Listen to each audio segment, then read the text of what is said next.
Okay, good evening. We're going to be in 1 Peter tonight, chapter 1. So if you want to turn in your Bibles and get ready for that.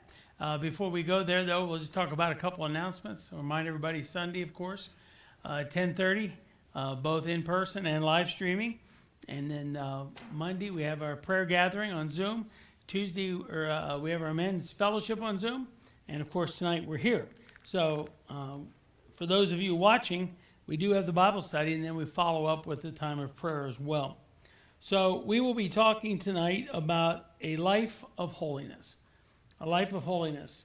We are walking through the book of 1 Peter and talking about how Peter lays out before us examples for us to see and to understand and to follow in our lives to live a life that would honor God.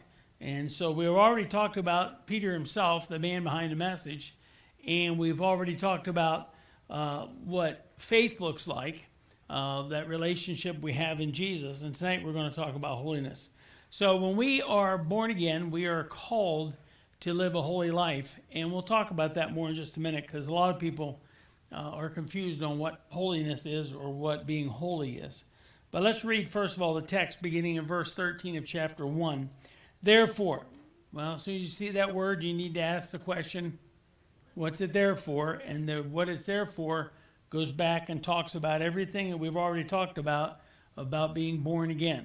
Okay, so therefore, preparing your minds for action and being sober-minded, set your hope fully on the grace that will be brought to you at the revelation of Jesus Christ. As obedient children, do not be conformed to the passions of your former ignorance. But as he who called you is holy, you also be holy in all your conduct. Since it is written, you shall be holy, for I am holy. Verse 17, and if you call on him as Father who judges impartially according to each one's deeds, conduct yourselves with fear throughout the time of your exile, knowing that you were ransomed from the futile ways inherited from your forefathers, not with perishable things such as silver or gold, but with the precious blood of Christ, like that of a lamb without blemish or spot. Verse 20. He was foreknown before the foundation of the world, but it was made manifest in the last times for the sake of you, who through him are believers in God, who raised him from the dead and gave him glory, so that your faith and hope are in God. Having purified your souls by your obedience to the truth for a sincere brotherly love, love one another earnestly from a pure heart, since you have been born again, not of perishable seed, but of imperishable, through the living and abiding word of God. Verse 24, for all flesh is like grass, and all its glory like the flower of the grass. The grass withers and the flower falls, but the word of the Lord remains forever. And this word is the good news that was preached to you. So put away all malice and all deceit, and hypocrisy, and envy, and all slander. Like newborn infants, long for the pure spiritual milk, that by it you may grow up into your salvation, if indeed you have tasted that the Lord is good. So that's our text for tonight, and we're going to break it down into three parts. And the first one is a life of holiness requires, and the first thing it requires is preparedness. Preparedness. We find in verses 13 through 16 that Peter lists 5 things, 5 principles that we are to be in training of.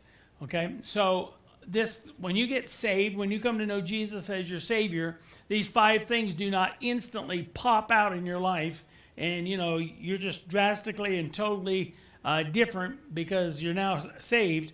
These are 5 things that we work on. Preparedness. They're training. It's kind of like if you were in a race, you would train ahead of time to run the race. If you were a swimmer, you would be training to swim. You don't just jump in the water and try to win a race.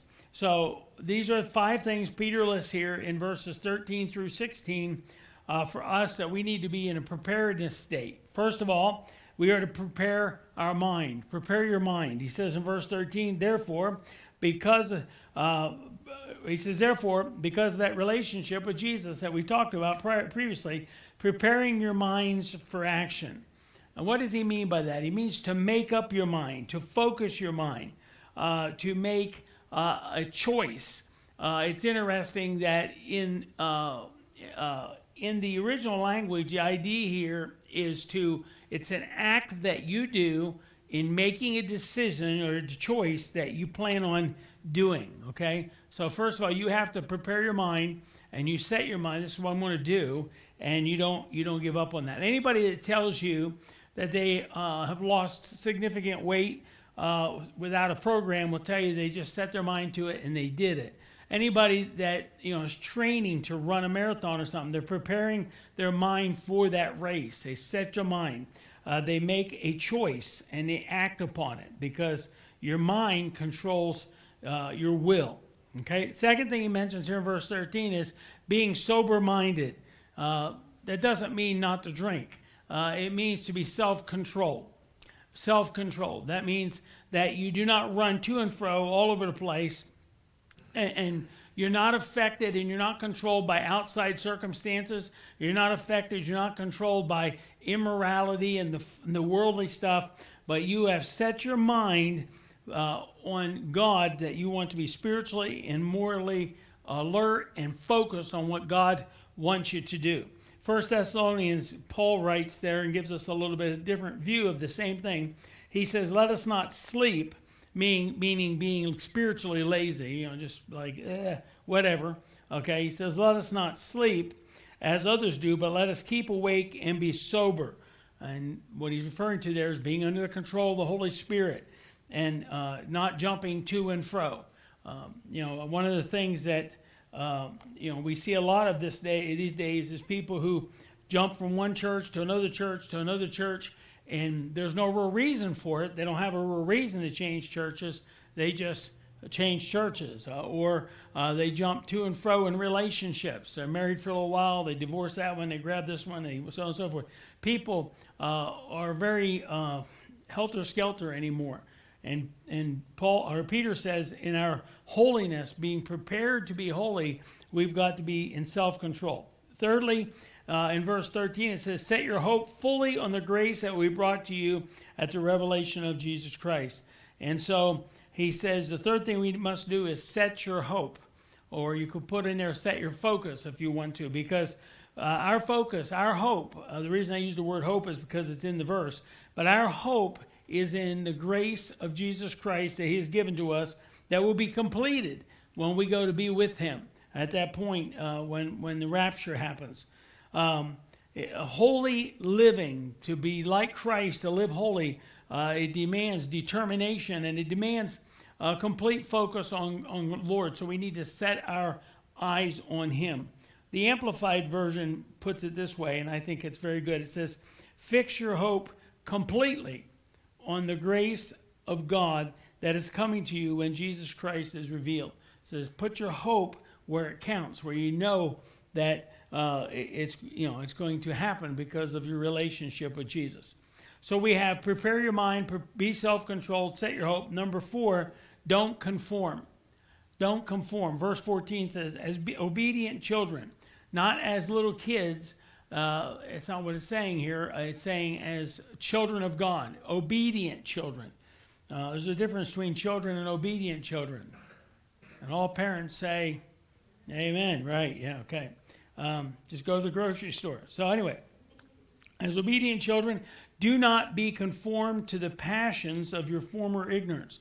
I like Peter's writing here. It says, do not be conformed to the word passions there is the desires, the things you wanted to do in the past. They should be left alone and forgotten about and move on because our focus is on Jesus. And he says, don't conform to the passions or the desires of your former ignorance. He calls it ignorance because before we know Jesus or before we come to a saving relationship with Christ, we don't know, necessarily what is right and wrong. But when we come to know Christ, we realize that was just stupid, okay? So we need to live like a child, obedient child of God. We are not to live as we lived in the past. People should be able to see us and tell that our lives have changed. People should be able to look at us, be around us, and say, hey, I don't know what's going on with you, but something is different in your life. Then verses 15 and 16, in this preparedness, he says we need to be holy. He gets right down to the nitty gritty. Be holy. So he says, prepare your mind. That's what controls your will. He says, be self-controlled. In other words, don't run helter-skelter. He says, set your hope. Put your focus totally on Jesus. Don't conform. Don't go back to what you used to do. Don't behave like you used to behave. But put that away. The obedient children, he says, be holy. But as he who called you is holy. That's the Lord, of course. You also be holy in all your conduct. Let's stop there for a minute. The word holy here means set apart. And so he says, as the one who has called you is holy, we are to be set apart to him. Set apart in all our conduct, or another word is character. So our character, our conduct should be set apart to the Lord. Verse 16, since it is written, you shall be holy, for I am holy. Now, a lot of people misunderstand verse 16. Because they believe that it says that the Lord is saying, since I'm holy, you need to be holy. And that sounds good, maybe, but how many of you realize that's totally not possible? Okay? We can't be holy on our own. We need him. So what he's really saying here is, because I'm holy, you be holy. No, what he's saying is, because I'm holy and I'm in you, you can be holy. You can be set aside. You are holy because of that. Okay? So our lives should reflect the holiness of God. When people see us, they should see God. I tell you, righteousness means right like God. We should look like God. We should behave like God. We should respond like God. So today, I was driving down the road, and there was a guy waiting to pull out of a side road. There was a lot of cars ahead of me, and he's waiting on all of us. And when it comes down to me, I'm going to make a left on the opposite side of the road. I have my turn signal on. I'm slowing down. And he's sitting there, and he has like 2 weeks he could have pulled out because I'm slowing down. He don't move. And then all of a sudden, I guess it dawns on him, that little thing on the front of my car that goes blink, blink, blink, means I'm turning. So now he pulls out, and he, anyway, let me know that he wasn't happy with me. And I thought, the first thing I thought to myself was, the flesh would want to like blow the horn or whatever. I laugh when people blow the horn at other people. I'm like, what did that do, Beep. And the person you're blowing the horn at is like what was that for? So when I got to where I was going, I got out and looked at the vehicle to see if the light was actually blinking, because I'm thinking maybe that's what he was all upset about. It was blinking. So, but anyway, he got all worked up. That's what happens when we're not living like Christ. We let things of the world just ruff our feathers, and it really doesn't have any influence on anything. So we're to be like God. Now, it's interesting. There are places in Scripture when God commands us to do things, it's like a legal commandment. God says, you do this. This is not one of those, okay? This is not a legal requirement. What this is here, God is saying this is your responsibility. Peter writes down, you need to be prepared. And I'm giving you 5 principles, and he lists them here, and you need to be prepared. It's your responsibility. So, although total 100% holiness is not possible this side of heaven, because we have Jesus in our lives and we should be constantly conforming to him, we should be a reflector, or we should be a picture of his holiness. Pat Coggins said, character, the one thing that goes in the casket with you. And so think about that, character or being like the Lord, or however you want to say it, your conduct. When you're done on this face of this earth, what are people going to say about you? Live. I have a plaque that somebody gave me. I don't remember who gave it to me. It's in my house. It says, live so the pastor doesn't have to lie at your funeral. Okay? I'm not going to lie at your funeral anyhow. But I thought it's kind of cute. You wouldn't believe how many people read it and go, that's funny. And I'm thinking, not really, because most people don't live that way. So, but we need to live that way. We are to be holy. So Peter gives us an outline, 5 things he tells us to do in preparedness. The next thing, a life of holiness requires payment. Payment. We don't get to move into holiness without payment. So who makes this possible? Well, we already know the answer, but Peter gives it to us here in verse 17. It's our Heavenly Father. Okay, and he says here that if you call on him as Father who judges impartially according to each one's deeds. So the first thing is our Heavenly Father judges impartially. So the Lord sees all of our lives. He sees all of our deeds. He sees all of our actions, and he holds us accountable for them. And so the first one is judges impartially.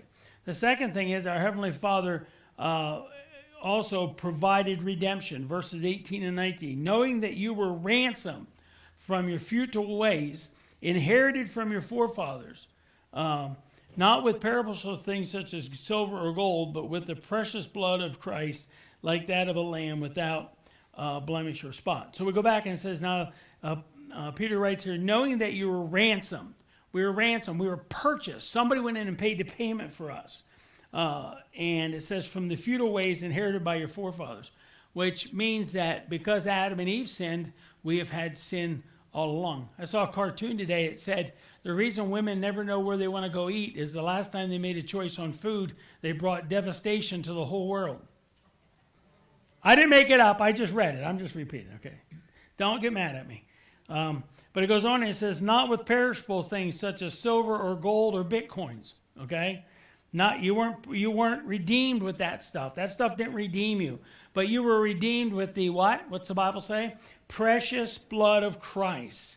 That like a lamb without blemish or spot. The perfect Christ redeemed us. So the Father paid for our redemption.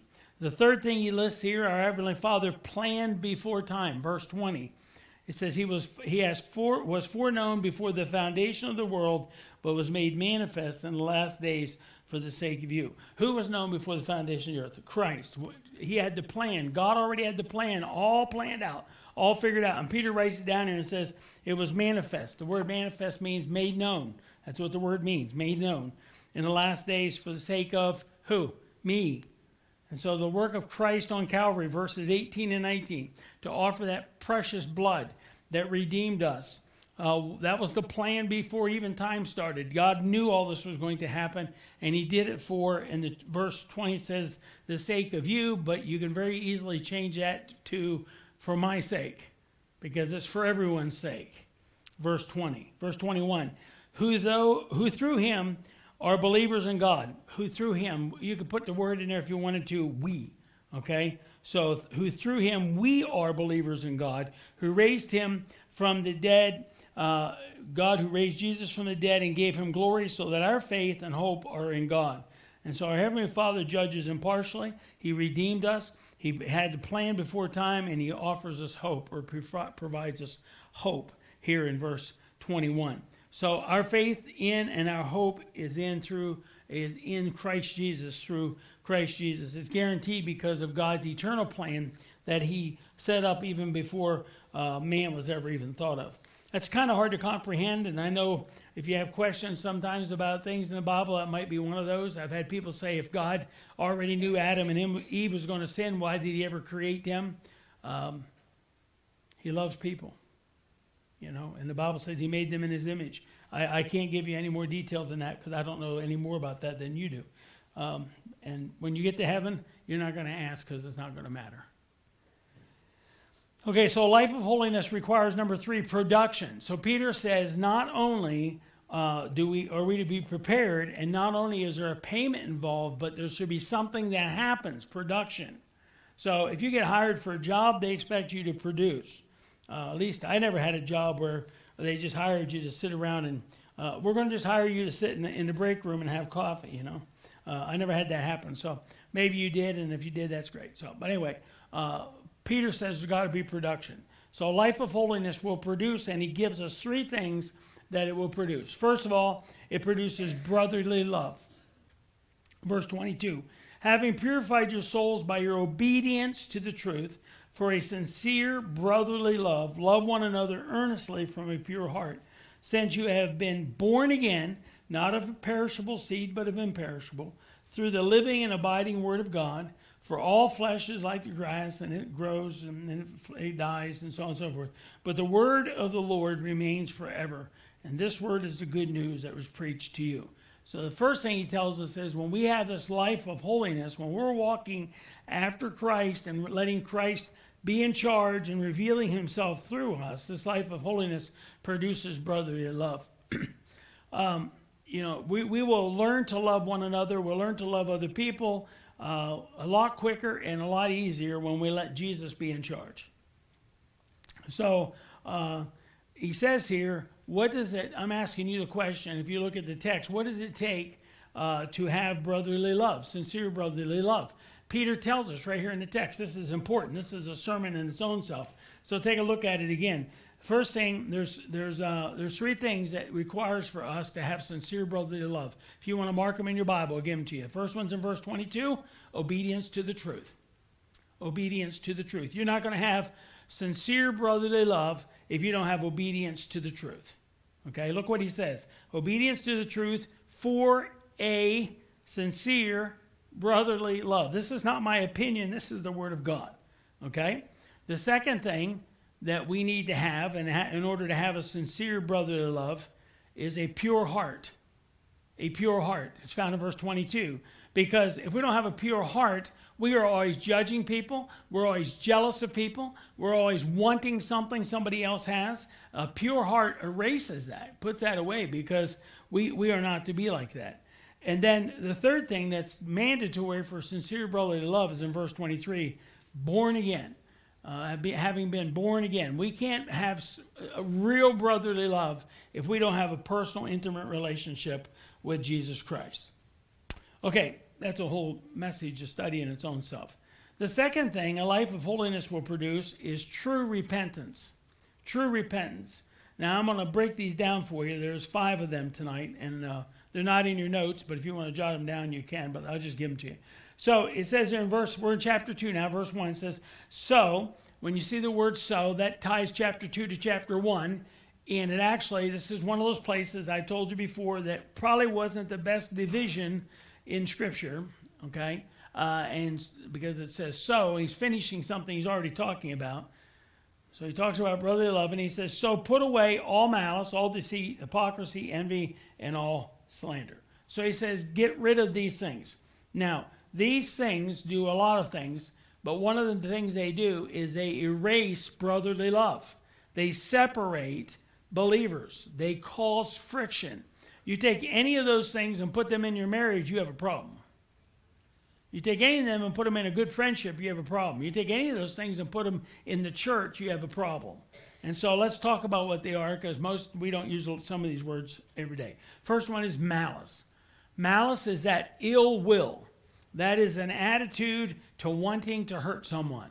Now, I don't mean hurt them like punching them out, or it could be that, but it can be as mild as, I just wish that they would have some bad luck, or I wish this would happen to them, or whatever. It's ill will towards somebody. Do you realize that there is nobody on the face of this planet that you're allowed to have ill will towards or malice? Nobody. And you know what? Sometimes, let's be honest, when we get into our little political things, we want to have some ill will. Be careful, because you're not living a life of holiness if you have malice in your life. The second thing he mentions is deceit. Okay? Deceit is deliberately dishonest. Deceit is not accidentally letting somebody believe something that wasn't true. That's not deceit. Deceit is deliberately dishonest. You can be deliberately dishonest by just flat out lying, right? That's probably the way we would think of first, but that's not the only way. You can be deliberately deceitful by not telling the whole story. Watch your news, right? They cut things off in the middle and whatever, and it leaves a wrong idea. Deliberately deceitful. Okay, that's what that means. That word deceit is deliberately dishonest. The third one was hypocrisy. I think we all know what hypocrisy is. That's being fake. In this case, it's being fake spiritually, but it also connects back because of the word so. In verse at the top of the verse, it connects back to the section dealing with brotherly love. So we're not only fake in our worship, fake in our spirituality, but we're fake in our love. Okay, make sure. We had visitors this past week, and they said everybody was friendly, and that's great, and I'm glad we've always been known as a friendly church, but make sure that our friendliness is real. So letter C is hypocrisy. The next one is, I got them numbered on my page. The next one is envy. I took them apart so I wouldn't have to read through the verse to find them because I'm getting old. My eyes don't move as fast as they used to. The next one's envy. And envy is resentful. That's what it means. To envy somebody is resentful. I'm envious of that person because they don't have, they work less than I do and make more money. Resentful. I'm resentful of that person because they have a brand new vehicle. I can't afford one. Resentful of that person because they married him or her. And you know what? They're sitting there saying, oh, I wish I hadn't married him. No, I'm just kidding. Resentful. Okay? Being envious is also an attitude of discontent. Never happy. How many of you know somebody right now, real quick, you can name them that are never happy? Okay, yeah. Don't you love people like that?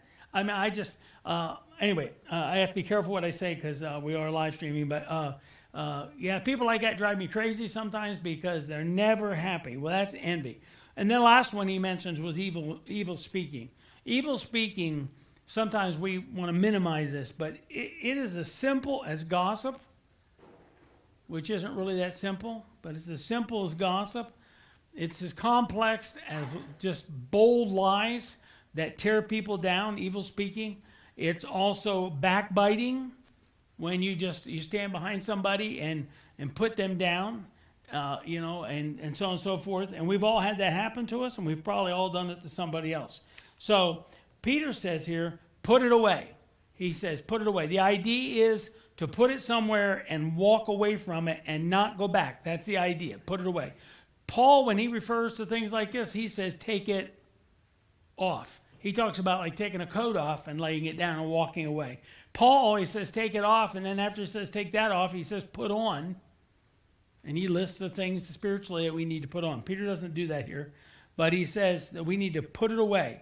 Put it all away. And he lists malice, deceit, hypocrisy, envy, and slander. And then the third thing tonight, our life of holiness requires production. And that life of holiness will produce spiritual growth. Spiritual growth. Okay, so it says in verse 2 and 3, like newborn infants, long for the pure spiritual milk, that by it you may grow up. You may grow up into salvation, if indeed you have tasted that the Lord is good. Spiritual growth only happens in your life when you permit it. I'm going to repeat that. I want you to think about it. Spiritual growth only happens in our lives when we permit it. I say that because so often we get this idea that spiritual growth, if you buy the right kind of cereal, you're swallowing it. You know what I mean? You put your Bible underneath your pillow, or you play Christian music on the radio. Oh, I'm growing spirit. No, that's not how it works.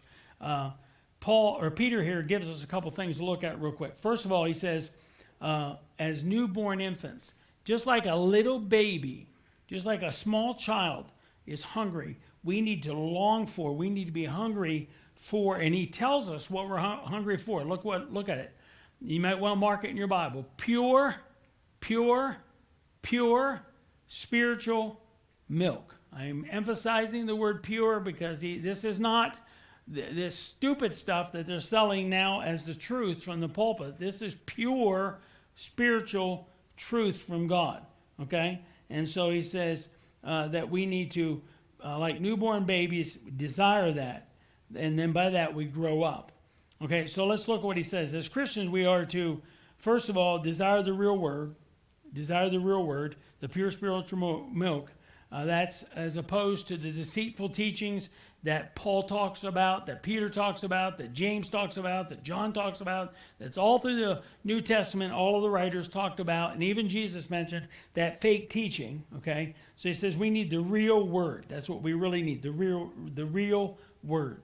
And he says in verse 2, like the newborn infants, on for the spiritual milk, that by it you may grow up into salvation. And so as Christians, we are to be growing up. We should be becoming stronger and more spiritual every day of our lives. Not so we can run around and tell everybody, I'm more spiritual, but because we deal with all the stuff that we face previously in our study tonight, and we're able to not fall into malice, and not fall into deceit, and not fall into envy and hypocrisy and evil speaking. Okay? And then he says we need to grow up. We are to, it's interesting, the terminology here gives the idea to be eager. Okay? to have a desire. It says we are to be eager to grow in the Word. There should be something inside of us that can't get enough. Okay, and then verse 3 said, if indeed you have tasted that the Lord is good, we need to experience God's goodness. Okay, and we experience God's goodness because, first of all, we experience that salvation, do we not? When you come to know Jesus, you realize how good God is because he saved you. How many of you in here deserve to be saved? Okay, and nobody put up their hand because none of us deserve to be saved. We're saved by the grace of God. But not only do we experience God's goodness at salvation, in our continual growth every day. Let's go back up to the previous section when he talks about malice and deceit and hypocrisy and the envy and evil speaking. Think about that for a moment. When you see your life transition from a person who would have lashed out at people, and you start seeing that coming under the Spirit of God, you realize you have spiritual growth. Amen? Okay? When we go back over the very first section, it says, don't conform. When we see ourselves standing strong when everybody else is giving up, we see we have spiritual growth. The whole section, what Peter laid out for us, beginning in verse 13 down into chapter 2, verse 3, is all about, finishes with that verse about spiritual growth. And so there should be change in our life almost every day. Almost every day. People should see it. We should see it. We should understand that things are happening and we are advancing our walk with God, which is what it's all about. Amen. Okay, so we'll pick up next week at chapter 2, verse 4 and continue and our study of our lives, which is what this is really all about. Let's pray. Lord, we thank you tonight for the opportunity to pray. Thank you, Lord, for the opportunity to be here. Thank you, Lord, for the opportunity to open your word and learn from it. Thank you for Peter and his writing. Lord, grow us, strengthen us, encourage us so we be more like you. Lord, may our daily desire be to grow in our relationship with you, to know you more. And we praise you and thank you. In Jesus' name, amen.